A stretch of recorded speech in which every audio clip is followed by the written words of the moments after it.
إنك أنت السميع العليم وتب علينا إنك أنت التواب الرحيم بنادران طريقت وحاضرین مجلس السلام علیکم ورحمۃ اللہ وبرکاتہ आज के 28 সফরের রাত 28 সফরের দিন গত করে রাত 29 সফরের রাত পড়েছে তো আজকে ইমামে হাসান মুস্তাফা আলাইহিস সালাতু ওয়াস সালাম যিনি ইমামত ধারার দ্বিতীয় ইমাম ইমাম আলী আলাইহিস সালাতু ওয়াস সালামের পরে যিনার স্পন্দ মুবারকে ইমামতের দায়িত্ব ইমামতের ভার যিনি নিয়েছিলেন মওলা আলী আলাইহিস সালাতু ওয়াস সালামের পর আজকে ওনার শাহাদাত পাকের মজলিস আজকে ওনার জিকির করা হবে দু চারটে কথা আপনাদের সামনে আমি রাখবো ইনশাআল্লাহ তারপর আপনাদের থেকে রুখসাত হয়ে যাব আবার সামনে বছর যদি আল্লাহ পাক হায়াত দেন তাহলে এখানে আবার আসা হবে তো ইমাম হাসান আল মুস্তাফা আলাইহিস সালাতু ওয়াস সালাম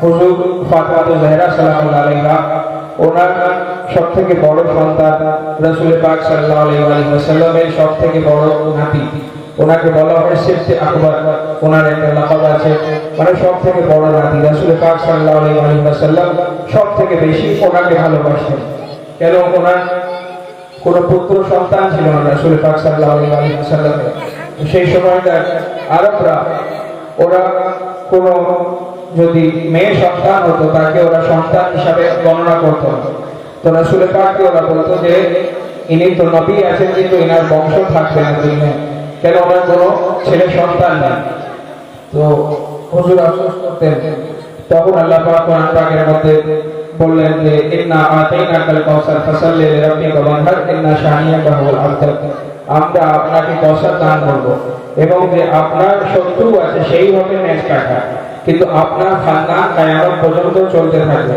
তো ইমাম হাসান আলাইহিস সালাতু ওয়াস সালাম যখন জন্মালেন তখন এই আয়াতের তাফসীর হয়ে জন্মালেন ওনার দ্বারা রাসূল পাক সাল্লাল্লাহু আলাইহি ওয়াসাল্লামের খানদান কাল কিয়ামত পর্যন্ত চলতে থাকবে যেদিন উনি জন্মালেন সেটা হচ্ছে 15 রমজান তৃতীয় হিজরি সেই দিন 14 রমজানের পরে যেদিন চাঁদ সম্পূর্ণ হয় সেদিনকে বলা হয় পূর্ণিমা সেই পূর্ণিমার পরে ইমাম হাসান আল মুস্তাফা আলাইহিস সালাতু ওয়াস সালামের জন্ম 15 রমজানে এবং এই 28 রাত্রে আমরা জানি যে এখানে অমাবস্যা থাকে মানে চাঁদ যেদিন লুকিয়ে যায় সম্পূর্ণভাবে চাঁদ দেখা যায় না সেইটাকে বলা হয় আপনার অমাবস্যা রাত ইমাম হাসান আল মুস্তাফা আলাইহিস সালাতু ওয়াস সালাম যে রাত্রে যেদিন পর্দা দিলেন সেটা ছিল অমাবস্যা সেই চাঁদ যেটা রাসূল পাকের বাড়িতে জন্মালো হুজুর মা ফাতেমা জাহরা সালামুল্লাহ আলাইহার বাড়িতে যিনি যে চাঁদ জন্মিয়েছে সর্বপ্রথম ইমাম হাসান আল মুস্তাফা আলাইহিস সালাতু ওয়াস সালাম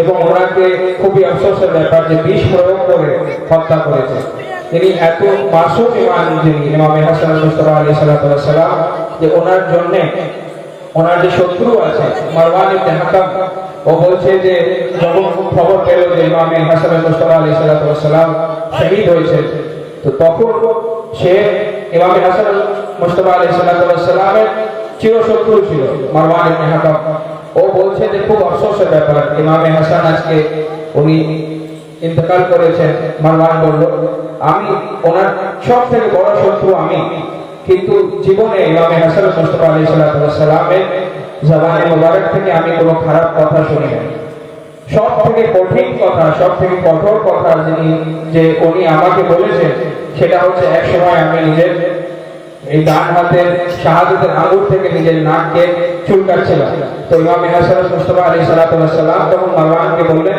যে তোমার এত জ্ঞান নেই যে তুমি নিজের ডান হাতের শাহাদাতের আঙ্গুর থেকে নিজের নাককে চুলকাচ্ছ এইটা সব থেকে কঠোর কথা যিনি ইমাম হাসান নিজের জীবনে বলেছেন নিজের শত্রুকে বলেছেন এটা আপনার শত্রু বলছে যদি কোনো মহান ব্যক্তির বিষয়ে জানতে হয় তাহলে তার শত্রুও তার প্রশংসা করবে এমন জীবন ছিল ইমাম হাসান আল মুস্তাফা আলাইহিস সালাতু ওয়াস সালাম দু চারটি কথা এমন ইমাম হাসান আলাইহিস সালাতু ওয়াস সালামের ফজিলতের আপনাদের সামনে পেশ করব তারপরে ইনশাআল্লাহ মাসায়েবের দিকে আমি এগোবো ইমাম হাসান আল মুস্তাফা আলাইহিস সালাতু ওয়াস সালামের অনেক ফজিলত আমরা জানি যে উনি অত দানশীল ছিলেন যে নিজের জীবনে উনি দুইবার যত কিছু ওনার ধন সম্পত্তি ছিল নিজের হায়াতে মোবারকের মধ্যে দুইবার সম্পূর্ণ বিলীন করে দিয়েছেন মদিনাবাসীদের মধ্যে এক সময় উনি অনেক টাকা পয়সা জড়ো করলেন, কয়েক দিরহাম, কয়েক লক্ষ দিরহাম। ওনার আব্বাজানকে বললেন যে আব্বাজান, আমি এসব টাকা জড়ো করেছি মিসকিনদের মধ্যে, গোরাবাদের মধ্যে তাকসিম করার জন্য। ইমামে আলী আলাইহিস সালাম বললেন যে আমার ছেলে টাকা পয়সা জড়ো করেছে।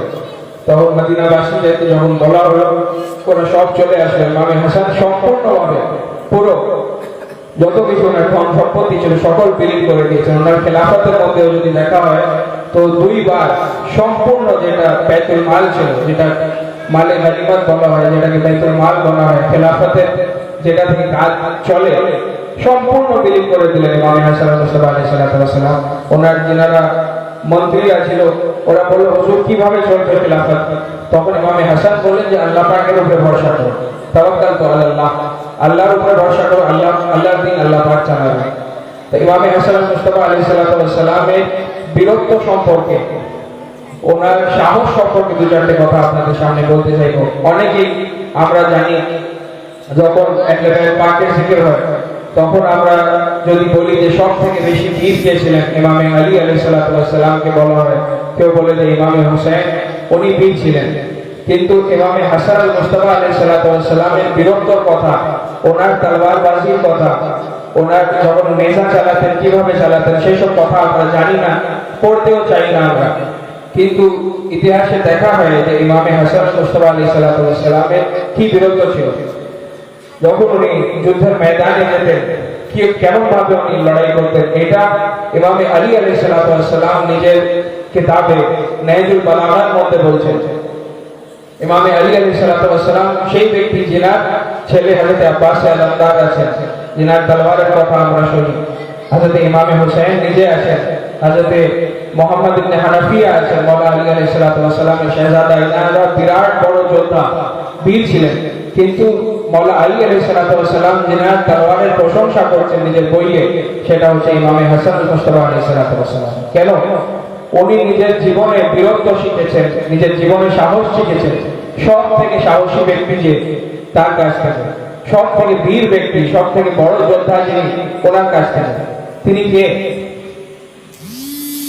মাওলা হাসান আলাইহিস সালাম, যিনার কাছ থেকে সাহস শিখেছেন, যিনার কাছ থেকে বীরত্ব শিখেছেন, তিনি হচ্ছেন স্বয়ং রাসূল পাক সাল্লাল্লাহু আলাইহি ওয়াসাল্লাম, হুজুর মুহাম্মদ মুস্তাফা সাল্লাল্লাহু আলাইহি ওয়াসাল্লাম।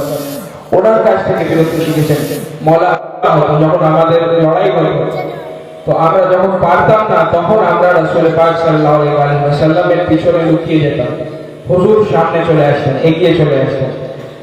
হুজুর দেখা যায় অনেক জায়গায় এসব কথা আমরা শুনতে পারি না, কিন্তু এগুলো ইতিহাসে যদি খোলা হয় তাহলে জানতে পারা যাবে। রাসূল পাক সাল্লাল্লাহু আলাইহি ওয়াসাল্লাম জঙ্গে উহুদে হুজুর একা যখন হয়ে গেলেন, সবাই ওনাকে ছেড়ে চলে গেলেন। হুজুর এর কাছে কোনো তলোয়ার ছিল না, হুজুর একা দাঁড়িয়ে থাকলেন। হুজুর বললেন যে কেউ যদি আসতে পারে, লড়তে চায়, কিন্তু মৃত্যু আসে না যতক্ষণ পর্যন্ত আল্লাহর হুকুম হয় না। হুজুর একা দাঁড়িয়ে থাকলেন। সেই সাহস ইমামে হাসান দেখলেন, ইমামে হাসান মুস্তাফা আলাইহিস সালাম দেখেছিলেন। সেই সাহস ইমামে হাসান মুস্তাফা আলাইহিস সালাম নিজের ওনার মধ্যেও ছিল, এটা বলা হয় না। এবং ইমামে হাসান নিজের জীবনে অনেক যুদ্ধ করেছেন। কোন কোন রিওয়ায়েতে পাওয়া যায় যে কোন খলিফার দলে, হয় প্রথম খলিফা বা দ্বিতীয় খলিফার হুকুমতের সময় উনি যুদ্ধ গিয়েছিলেন। কেউ বলে যে আফ্রিকায় প্রথম যুদ্ধ হয়েছিল। বিভিন্ন যুদ্ধে মাওলা হাসান সেখানে নিজে ছিলেন এবং সেখানে উনি সাহস জুগিয়ে দিতেন অন্যদেরকেও। যত সৈন্যরা থাকতো তাদেরকে বলতো যে আমাদের সাথে হক আছে, আমরা হকের পথে আছি, এই জন্য আল্লাহর সাহায্য আমাদের সাথে আছে। উনি সাহস দিতেন অন্যদেরকে এবং নিজে লিড করতেন। একটা খুব মশহুর যুদ্ধের কথা জাঙ্গে জামাল, যেটা মাওলা আলী আলাইহিস সালামের সময় হয়েছিল, ওনার দলে খেলাফতের সময়। সেই যুদ্ধে মাওলা হাসান আলাইহিস সালামের মানে এমন একটা কারনামা হয় যেটার কারণে পুরো যুদ্ধটা পাল্টিয়ে যায়। সেই যুদ্ধ উম্মুল মুমিনিন হযরত আয়েশা সিদ্দিকা রাদিয়াল্লাহু তাআলা আনহার বিরুদ্ধে মাওলা আলী আলাইহিস সালাম ছিলেন। মাফিয়ার ইনস্টিগেশনে মাফিয়া ওনাকে মাওলা আলীর বিরুদ্ধে করে দিয়েছে। তো ওনারা সিফিন জাঙ্গে জামালে সেখানে আসেন এবং তো মাওলা কিন্তু আক্রমণ করতে চাইতেন না। সব সময় মাওলা আলী আলাইহিস সালামের যদি জীবন দেখা হয়, মাওলা সব সময় নিজের অপোনেন্টকে বলতেন যে তোমরা আগে আক্রমণ করো, আমি করব। তো মওলাও সেখানে নিজের সৈন্যদেরকে নিয়েছিলেন, উম্মুল মুমিনিন নিজের সৈন্যদেরকে নিয়ে এসেছিলেন। তো দুদিক থেকে কেউ আক্রমণ করে নাই, কেন দুদিকে। তারপরে মওলা হযরত আবু বকর সিদ্দিকের ছেলে মুহাম্মদ ইবনে আবু বকরকে পাঠান উম্মুল মুমিনিনের সাথে কথা বলার জন্য। উম্মুল মুমিনিনের সাথে কথা বলেন, কিন্তু কোনো একটা ফয়সালা হয় না। এততে কিছু দুষ্কৃতীরা ওরা তীর চালিয়ে দেয় মওলা আলী আলাইহিস সালামের বিরুদ্ধে উম্মুল মুমিনিনের দিক থেকে। তো মওলা তখন হুকুম দেন যে যদি ওরা তীর চালায়, খলিফায়ে বারমাক হচ্ছেন হুজুর মওলা আলী আলাইহিস সালাম, হুজুর হুকুম করলেন যে তোমরাও এবারে যুদ্ধ শুরু করো। তখন যুদ্ধ হতে লাগলো। তো এবারে মুসলমানরা চারিদিক থেকে মারা যাবে। মুহাম্মদ ইবনে হানাফিয়া মওলা আলী আলাইহিস সালামের একটা শাহজাদা ছিলেন। হুজুর মওলা আলী আলাইহিস সালাম ওনাকে নিজের একটা বর্শা দিলেন, বললেন যে যুদ্ধ শেষ হবে না, ওইদিকেও মুসলিমরা মারা যাবে, আমরাও মুসলমানরা আছি, আমরাও মারা যাব। একমাত্র এই যুদ্ধটা যে জিনিসটাকে নিয়ে কেন্দ্র করে হচ্ছে সেটা হচ্ছে সেই রাসূল পাক সাল্লাল্লাহু আলাইহি ওয়াসাল্লামের উট মোবারক, যে উটের উপরে উম্মুল মুমিনিন বসেছিলেন আয়েশা সিদ্দিকা রাদিয়াল্লাহু তাআলা আনহা। হুজুর মওলা আলী আলাইহিস সালাম বললেন যে তোমাকে কিছু করতে হবে না, শুধু ওই উটের কাছে চলে যাও। সেই উটে আলম পাক ছিল, সেই ইসলামের পতাকা। সেই আলম যতক্ষণ উঁচু থাকবে ততক্ষণ সৈন্যদের সাহস থাকবে, আলম পড়ে গেলে সৈন্যদের সাহস ভেঙে যাবে। তো মুহাম্মদ ইবনে হানাফিয়াকে মওলা আলী আলাইহিস সালাম বর্শা দিলেন, বললেন যে তুমি যাও, সৈন্যকে ছিদ্র করে ঢুকে যাও এবং সেই উটকে তুমি যদি শহীদ করে দিতে পারো তাহলে আমরা যুদ্ধ জিতে যাব, কোনো ব্লাডশেড হবে না, কেউ মারা যাবে না।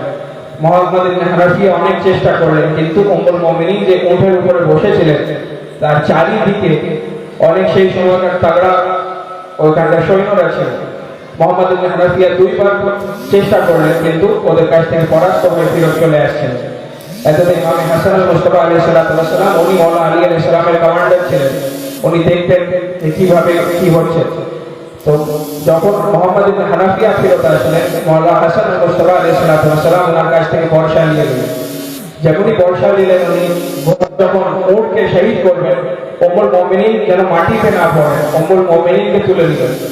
উম্মুল মুমিনিনকে মাটিতে পড়তে দেওয়া হলো। ইমাম হাসান আল মুস্তাফা আলাইহিস সালাম যেমনই গেলেন, সৈন্যরা আক্রমণ করলেন, সেই উটের কাছে গেলেন এবং উটকে মওলা জখমি করে দিলেন। উট যখন পড়তে লাগলো, সেই ব্যক্তি এসে উম্মুল মুমিনিনকে ধরে নিল। ইমাম হাসান আল মুস্তাফা আলাইহিস সালাম বেরিয়ে চলে আসলেন।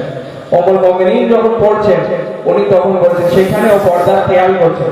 উনি বলছেন যে তুমি আমার মেহরাব, আমি মুহাম্মদ ইবনে আবু বকর আছি, একমাত্র সব সৈন্যর মধ্যে যে আপনার মেহরাব, তাকেই মওলা আলী আলাইহিস সালাম পাঠিয়েছেন। উনি এসে উম্মুল মুমিনিনকে ওনার বোনকে তুলে দিলেন, মাটিতে পড়তে দিলেন না, সেইখানেই যুদ্ধ শেষ হলো। ইমাম হাসান মুস্তাফা আলাইহিস সালাম দেখা যায় এটা নেজুল বালাগায় মওলা আলী আলাইহিস সালাম বলছেন, উনি বলতে মজবুর হয়ে গেলেন যখন মওলা দেখলেন যে ওরা যুদ্ধ করছে। তো মওলা ইমাম হাসান মুস্তাফা আলাইহিস সালাম পিছন থেকে দেখতেন, কিন্তু কোনো সময় যখন উনি দেখতেন যে এইবারে আমরা হেরে যাচ্ছি বা পরাস্ত হয়ে যাচ্ছি, তখন মওলা এগিয়ে চলে যেতেন। ইমাম হাসান যুদ্ধ করতে করতে এমন ভাবে লস্করের মধ্যে চলে গেলেন যে নেজুল বালাগাতে মওলা বলছেন যে ইমাম আলী আলাইহিস সালাম বললেন যে সেই যুবক ছেলেটাকে রুকো, আমার ভয় লাগছে, কেন ওর থেকে রাসূলুল্লাহ বংশধররা দুনিয়ায় থাকবেন, আসবেন, ওই ব্যক্তি যদি শহীদ হয়ে যায় আমার ভয় লাগে। এমন ভাবে উনি শত্রুদের মধ্যে চলে গেলেন যে চারিদিক থেকে শত্রুরা ওনাকে ঘিরে নিল, কিন্তু সেই সাহেব জুলফিকারের ওলাদ উনি আছেন। ওনার বীরত্বের কারণে যাকে সিফিন জিতলেন, যাকে নেহরওয়ান জিতলেন। ইমাম হাসান মুস্তাফা আলাইহিস সালাম ওনার আব্বাজানের খেলাফতের সময় 4 বছরের মধ্যে 3টে যুদ্ধ হলো, 3টে যুদ্ধতেই মওলার কারণে জয় হয়েছে। কিন্তু এবারে প্রশ্ন হয় যে উনি মাবিয়ার সাথে চুক্তি করলেন কেন? মাবিয়ার বিরুদ্ধে তো উনি যুদ্ধ করতে পারতেন, কিন্তু রাসূল পাক সাল্লাল্লাহু আলাইহি ওয়াসাল্লামের হাদিস আছে যে লাউ কানাল আকলু রাজুলান লাকানাল হাসান, যদি আক্কেল, যদি বুদ্ধি কোনো মানুষের রূপ নিত তাহলে সেটা হাসানের মতো হতো। ইমাম হাসান দেখলেন যে ওনার যারা সঙ্গী সাথী আছেন, ওনারা 3 বছর 4 বছর ধরে যে যুদ্ধ হয়েছে, 3টে যুদ্ধ, তার মধ্যে ওনারা যুদ্ধ করে করে আর পারছেন না।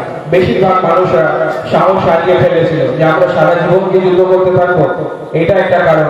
দ্বিতীয় কারণ যে ইমাম হাসান আল মুস্তাফা আলাইহিস সালাম এর সাহাবীরা গরীব ছিলেন, কিছু কিছু যাদের ইমান কমজোর আছে ওরা মাফিয়ার কাছ থেকে টাকা পয়সা পেয়ে মাফিয়ার দিকে হয়ে গেছে।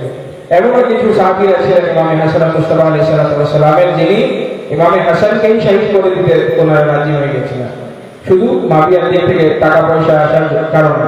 এইসব ভেবে ইমামে হাসান মুস্তাফা আলাইহিস সালাম সেই চুক্তি করলেন মাফিয়ার সাথে, এবং তার মধ্যে পয়েন্ট আছে। প্রথম পয়েন্ট এটা থাকলো, ইমামে হাসান মুস্তাফা আলাইহিস সালাম লিখলেন যে কোরআন ও সুন্নাতের উপরে আমল করবে, সেটাও মাফিয়া করলো। দ্বিতীয়, যে মওলা আলী আলাইহিস সালামকে মেম্বার থেকে যে গাল দেওয়া হয় সেটা বন্ধ হবে। ইমামে হাসান সে চুক্তি করেছিলেন, সে শর্ত ছিল, সেই শর্ত মাফিয়া মানল না। তৃতীয়, যে আহলে বাইত পাকের যে খোমস আছে সেই আহলে বাইতের খানদানকে সে খোমস দেওয়া হবে, যেটা আল্লাহ পাক নির্ধারিত করেছেন কোরআন পাকের মধ্যে। 10 পারার মধ্যে খোমসের জিকির পাওয়া যায়, তোমরা তোমার যা রুজি রোজগার করো তার 5 ভাগের 1 ভাগ আহলে বাইতের খানদানকে দাও। এইসব শর্ত ছিল, কিন্তু কোন শর্ত মাফিয়া মানে নাই, সব কয়টা শর্তকে ভঙ্গ করলো। কিন্তু মওলা হাসান মজবুর ছিলেন না, মওলা মাশিয়াতে ইলাহিকে জানতেন। উনি যে জিনিসটা জানতেন সেটা আমরা জানি না। রাসূল পাক সাল্লাল্লাহু আলাইহি ওয়াসাল্লাম বলছেন ইমামে হাসান মুস্তাফা আলাইহিস সালামের জন্য যে এই আমার ছেলে সাইয়্যিদ আছে, এবং এর কারণে এক সময় এমন আসবে যে দুই মুসলমানদের দুটো গ্রুপ হয়ে যাবে, এর কারণে মুসলমানদের দুটো বড় দল এক হবে। এবং ইমামে হাসান মুস্তাফা আলাইহিস সালাম দেখিয়ে দিলেন এখানেও সাহস আছে যে আহলে বাইতকে ওনাদেরকে ক্ষমতার লোভ নেই, ওনারা ক্ষমতাকে লাভ মেরে ছেড়ে দিতে পারে যদি ওনারা চান। এটাও বিরোধের ব্যাপার, এটাও সাহসের ব্যাপার যে নিজে থেকে উনি খেলাফতকে ত্যাগ করে দেবেন। এবং শর্তের মধ্যে আরেকটা শর্ত ছিল যে যখন মাফিয়া মারা যাবে, মাফিয়া কিন্তু কাউকে নির্বাচিত করে যেতে পারবে না খলিফা হিসাবে, উম্মত এর মধ্যে ছেড়ে দিতে হবে, উম্মত যাকে চাইবে সেটা হবে। না হলে হয় ইমামে হাসান যদি থাকেন ইমামে হাসানের কাছে ফেরত যাবে খেলাফত, আর না হলে যদি ইমামে হাসান যদি শহীদ হয়ে যান কোনো কারণে তখন ইমামে হুসাইন আলাইহিস সালামের কাছে খেলাফত ফেরত যাবে। এইসব সন্ধির মধ্যে ছিল। যাই হোক, আমি বেশিক্ষণ সময় দিব না আপনাদের, রাত হয়ে যাচ্ছে। ইমামে হাসান আলাইহিস সালাম যখন মওলা আলী আলাইহিস সালাম যখন পর্দা নিলেন, তো ইমামে হাসান মুস্তাফা আলাইহিস সালাম তখন সব ওনার মুরিদরা ওনারা সব গিরিয়া ও জালির মধ্যে ছিলেন, কান্নাকাটির মধ্যে ছিলেন। ইমামে হাসান সেই সময়ও সাহস রাখলেন, উনি বিরক্ত দেখালেন। উনি বললেন যে তোমাদের ইমাম উনি শাহাদাত বরণ করেছেন, কিন্তু আজ থেকে তোমাদের ইমাম আমি আছি। যদি কারো কোনো জিনিসের প্রয়োজন হয় মওলা আলী আলাইহিস সালামের পরে ইমামে হাসান বললেন যে আমার কাছে আসবেন, আমি তোমাদের যা কিছু প্রশ্ন আছে তার উত্তর আমি দেব। মওলা আলী আলাইহিস সালাম একটা ওসিয়ত করেছিলেন, যখন দুই ইমাম পাককে উনি বললেন যে আমার জানাজা তোমরা দুইজন ছাড়া আর কেউ নিয়ে যাবে না। ইমামে হাসান ছিলেন, ইমাম হুসাইন আলাইহিস সালাম ছিলেন, এবং দুইজন ফেরেশতা ছিলেন জিবরাইল ও মিকাইল। এই চারজন মিলে ইমাম পাকে ইমামে আলী আলাইহিস সালামের জানাজা পাককে নিয়ে যাওয়া হচ্ছে। তো ইমামে হাসানকে মওলা হুকুম করলেন যে তোমরা দুই ভাই কেউ কিন্তু যে ব্যক্তি মানে জানাজা পাককে নিয়ে যাবে তাকে প্রশ্ন করবে না কে আছে, তোমরা কে, দুইজন ফেরেশতা। যখন সেই ফেরেশতারা যেখানে দফন পাক হবে সেই জায়গায় নিয়ে যাওয়া হলো, লাশটা যখন দফন পাক হয়ে গেল, তারপরে ইমামে হাসান কিন্তু সেই দুইজন ফেরেশতাকে জিজ্ঞাসা করলেন যে তোমরা কে। তখন সেই ফেরেশতারা বলছে যে আপনার আব্বা কি আপনাকে ওসিয়ত করেন না যে আমাদেরকে প্রশ্ন করবে না, তোমরা প্রশ্ন করবে না যে আমরা কে আছি। তখন ইমামে হাসান মুস্তাফা আলাইহিস সালাম বলছেন যে যখন আমার আব্বা হুকুম করেছিলেন উনি ওয়াক্তের ইমাম ছিলেন, ও ওয়াক্তের ইমামের কথা মেনে নিলাম, কিন্তু এখন আমি ওয়াক্তের ইমাম আছি, এখন ওয়াক্তের ইমাম হিসাবে তোমাদেরকে জিজ্ঞাসা করবে তোমরা কে। তখন ওরা বললো আমরা জিবরাইল মিকাইল আছি। ইমামে হাসান মুস্তাফা আলাইহিস সালামের এইসব সাহস, এগুলো বিরুদ্ধ। তারপরে এক সময় খুব মশহুর বাক্য আছে যে ইমামে হাসান মুস্তাফা আলাইহিস সালামের কাছে একজন আসলো, এসে ওনাকে গাল দিতে লাগলো। যখনই মওলা হাসান মুস্তাফা আলাইহিস সালামকে কেউ গাল দিত মওলা হাসতেন, হেসে বলতেন যে আমি তোমার জন্য দোয়া করছি। অবাক হয়ে যেত ব্যক্তিরা যে আমরা ওনাকে গাল দিচ্ছি, উনি আমার জন্য দোয়া করছেন। একজন ব্যক্তি এসে মওলা হাসানকে খুব গাল দিতে লাগলো, মওলা চুপচাপ সব শুনলেন। শুনে নেওয়ার পরে সে ব্যক্তি যখন চলে যাচ্ছে, মওলা তার বাড়ি পর্যন্ত গেলেন। তার বাড়ি গিয়ে কড়া নাড়লেন, বললেন তুমি বেরিয়ে আসো, আসো। মওলা জিজ্ঞাসা করলেন যে তোমার কোনো অসুবিধা আছে? তোমার টাকা পয়সা লাগলে তোমাকে টাকা পয়সা দিব, খাবার লাগলে খাবার দিব, তুমি যদি অসুস্থ থাকো তোমার আমি সেবা যত্ন করে দেবো। যখন মওলার এই কথা সে ব্যক্তি শুনলো, সে তখন পায়ে পড়ে গেল। সে বলল, অবশ্যই আল্লাহ পাক জানতেন যে ইমামতকে কোন বংশের মধ্যে রাখা হয়। আপনি সত্যি নবীর নাতি যদি হতে হয়, তো আপনার মতো আর কেউ না। রাসূল পাক সাল্লাল্লাহু আলাইহি ওয়াসাল্লামের মতো শুধু চেহারা মোবারক ছিল না ইমামে হাসানের, ওনার চরিত্রের মধ্যেও সব থেকে বেশি ইমামে হাসান রাসূল পাক সাল্লাল্লাহু আলাইহি ওয়াসাল্লামের মতন ছিলেন। হাদিস শরীফে আছে যে রাসূল পাক সাল্লাল্লাহু আলাইহি ওয়াসাল্লাম বলেছেন যে হাসান আমার মতো এবং হোসেন আলীর মতো। মানে শুধু দেখতে নয়, রাসূল পাকের কথোপকথন, রাসূল পাকের আখলাক, ওনার ব্যবহার সব থেকে বেশি যদি কারোর সাথে মিল হতো ইমামে হাসান আল মুস্তাফা আলাইহিস সালাতু ওয়াস সালামের সাথে।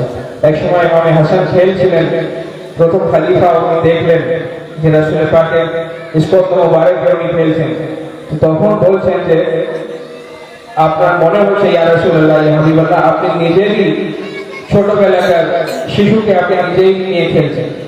এত মিল ছিল চেহারা মোবারকে। উনি বললেন যে হাসান, তুমি তোমার আব্বার মতন ততটা নয় যতটা তুমি তোমার নানাজানের মতন দেখতে। প্রায় লোকরা বলতেন ইমামে হাসান মুস্তাফা আলাইহিস সালাতু ওয়াস সালামের এমন চেহারা মোবারক ছিল। ইমামে হাসান এর একটা ঘটনা আমি বলে তারপরে মাসায়েবের দিকে যাব। ইমামে হাসান মুস্তাফা আলাইহিস সালাতু ওয়াস সালামের যে সবথেকে বড় শত্রু ছিল মুয়াবিয়া ইবনে আবু সুফিয়ান। তো যে ওনার সঙ্গে যে চুক্তি করেছিল 40 হিজরিতে, যখন মওলা আলী পর্দা নিলেন, মওলা আলী শাহাদাত প্রাপ্ত হলেন, 6 মাস ইমামে হাসান মুস্তাফা আলাইহিস সালাতু ওয়াস সালামের কাছে খেলাফত ছিল। এই 6 মাসের মধ্যে 2 বার উনি সম্পূর্ণ ধন দৌলতকে বিলীন করে দিলেন। তারপরে উনি মাসলাহাত বুঝলেন, উনি দেখলেন যে না আমার সৈন্যরা লড়তে পারবে মাবিয়ার সাথে, না টাকা পয়সার দিক থেকে এরা ঠিক আছে। মওলা বললেন যে ও যদি খেলাফত চায় সে নিক, তারপরে যেন ইমামে হোসেন যেন পেয়ে যান বা ইমামে হাসান নিজেও পেয়ে যান যদি উনি থাকেন। তো মওলার সঙ্গে যখন চুক্তি হলো, তারপরে রিওয়ায়েতে আছে যে মওলা তখন নিজের বাড়িতে চলে গেলেন, মদিনা শরীফে ফিরে চলে গেলেন এবং সেইখানে শুধু ইবাদত ও রিয়াজত করতেন। কিন্তু চিন্তা করা উচিত যে 10 বছর পর্যন্ত মওলা হায়াতে ছিলেন। ওনার ইমামতের কাল হচ্ছে 10 বছর। 50 হিজরিতে ইমামে হাসান মুস্তাফা আলাইহিস সালাতু ওয়াস সালাম পর্দা নিয়েছেন। তারও 11 বছর পর্দা হল 61 হিজরিতে। তারও 10 বছর ইমামে হোসেনও ছিলেন ওনার ইমামতের কাল। তো এটা থেকে জানা যায় যে ইমাম পাকের খানদানরা ওনারা যুদ্ধকে ভালোবাসতেন না, ওনারা শান্তি চাইতেন। যখন কেউ ওনাদের উপরে আক্রমণ করত তখন ওনারা যুদ্ধে যেতে মজবুর হতো। রাসূল পাক সাল্লাল্লাহু আলাইহি ওয়াসাল্লামের মতন যেমন রাসূলুল্লাহ কোনো সময় যুদ্ধ ইনিশিয়েট করেন নাই, যখন ওনার উপরে আক্রমণ হয়েছে তখন হুজুর ডিফেন্ড করেছেন নিজেকে, ঠিক সেই রকমই ওনার প্রিয় নাতিরাও যুদ্ধ চাইতেন না, ইমামে হাসান যুদ্ধ চাইতেন না। উনি নিজের বাড়ি থেকে তাবলীগ করতেন এবং মদিনাবাসীদেরকে আহলে বাইতের হক কি সেটা বুঝাতেন, বেলায়েতে আলী আলাইহিস সালাতু ওয়াস সালাম সম্পর্কে বুঝাতেন। নিজের জবান থেকে জিহাদ করতেন, নিজের আপনার জিহ্বা মুবারক থেকে ইমামে হাসান মুস্তাফা আলাইহিস সালাতু ওয়াস সালাম জিহাদ করতেন। যখন সেই মুয়াবিয়া ইবনে আবু সুফিয়ান সে জানতে পারলো যে ইমামে হাসানের অনেক ভক্ত আছে এবং দেখলো যে ইমামে হাসান যতদিন হায়াতে থাকবেন ওর ছেলে ইয়াজিদকে খলিফা বানানো যাবে না।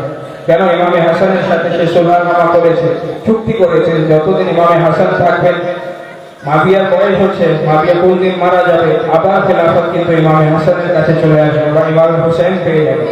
মুয়াবিয়া বুঝতে পারলো, সে করলো কি, ও বলল ওর কিছু কিছু মসজিদ ছিল, যেমন মারওয়ান ইবনে হাকাম ছিল, আমর ইবনে আস ছিল, ওর ছেলে ইয়াজিদ ইবনে মুয়াবিয়া, এদেরকে নিয়ে ও ভাবলো যে ইমামে হাসানের তো খুব নাম ডাক আছে, ইমামে হাসানকে কিভাবে দুর্নাম করা যায়।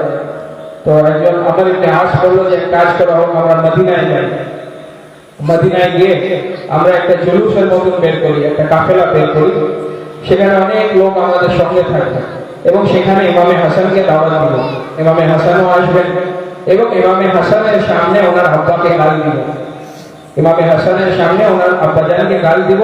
তখন ইমামে হাসান রেগে যাবে এবং রেগে যখন উনি উল্টো পাল্টা কথা বলবেন নাউজুবিল্লাহ, তখন মানুষের সামনে ওনার আসল চেহারা চলে আসবে। মানুষ মনে করে যে উনি রাসূলুল্লাহর মতন ওনার পুরো চরিত্র, এটা ওরা ষড়যন্ত্র করলো। ইমাম হাসান মুস্তাফা আলাইহিস সালামকে ডাকলো এবং সেই জুলুসের মধ্যে মালাও ছিলেন। তখন মারওয়ান ইবনে হাকাম সে মওলা আলী আলাইহিস সালামের উপরে গাল দিল, মওলা আলী আলাইহিস সালামকে গাল দিল। তো মওলার ধৈর্য দেখেন, এটাতেও সাহস দরকার। রাসূল পাক সাল্লাল্লাহু আলাইহি ওয়াসাল্লামের হাদিস শরীফ আছে যে সেই ব্যক্তি সব থেকে সাহসী যে নিজের রাগকে কন্ট্রোল করে নেয়, যে তার ক্ষমতা আছে প্রতিশোধ নিবার, কিন্তু সে প্রতিশোধ দিল না, সে মাফ করে দিল, সেই ব্যক্তি সব থেকে বেশি তার ক্ষমতা। ইমাম হাসান মুস্তাফা আলাইহিস সালামের একজন দাসী ছিলেন, উনি এসে মওলার উপরে বারবার খাবার ফেলে দিতেন, ইমাম হাসানের উপরে গরম চা ফেলে দিতেন, কিছু করে দিতেন। তো মওলা দমন করতেন, বাল কাযিমিন আল গায়জ ওয়াল আফিনা আনিন নাস আল্লাহু ইউহিব্বুল মুহসিনিন। কোরআন শরীফের আয়াত আছে যে এবং যারা নিজের রাগকে জব্দ করে দেন তাদেরকে আল্লাহ সব থেকে বেশি ভালোবাসেন, আল্লাহু ইউহিব্বুল মুহসিনিন। তো মওলা এইভাবে নিজের রাগকে কন্ট্রোল করতেন। মওলা হাসান মুস্তাফা আলাইহিস সালামের সামনে যখন মারওয়ান ইবনে হাকাম গাল দিতে লাগলো মওলা আলীকে, তখন ইমামে হাসান মুস্তাফা আলাইহিস সালাম বলছেন যে তুমি কি বলছো? তোমার জন্য তো মাশহুর আছে যে তোমার বাপের বয়স তোমার থেকে কম, তোমাকে এইসব বলার শোভা দেয় না। মওলা হেসে হেসে বললেন, সে চুপ হয়ে গেল। এদের চরিত্রকে মওলা কিভাবে খুলছেন। আরেকজন আমর ইবনে আস সেখানে ছিল, তো সেও মওলা আলী আলাইহিস সালামকে গাল দিল। তো ইমামে হাসান মুস্তাফা আলাইহিস সালাম বলছেন যে তুমি কি বলছো? তোমার আসল বাপকে সেটা কেউ জানে না, আসল বাপকে সেটা কেউ জানে না। যখন ওর মায়ের চরিত্র এরকম ছিল যে একটা চিট করা হয়েছিল বিভিন্ন রকমের, সেই চিট থেকে একজন আসের নাম চলে আসে। তখন ওর বাপ বলে দেওয়া হলো যে আমার ইবনে আস আছে। যারা আহলে বাইতের শত্রু তারা কিন্তু কেউ পাক ফুল পাক লাহু হয় না, এটা ইমামে হাসান মুস্তাফা আলাইহিস সালাম বলেন। এবং ইয়াজিদ ইবনে মুআবিয়া তখন ইমামে হাসান মুস্তাফা আলাইহিস সালামকে মওলা আলীর সম্পর্কে গাল দিতে লাগলেন। তখন ইমামে হাসান বলছেন যে তুমি আমাকে কি বলছো? তোমার আব্বা এবং মা যখন ওনারা জানাজাত করছিলেন তার মধ্যে শয়তান ছিল, তুমি শয়তানের औलाद আছো, তোমার বাপের औलाद না।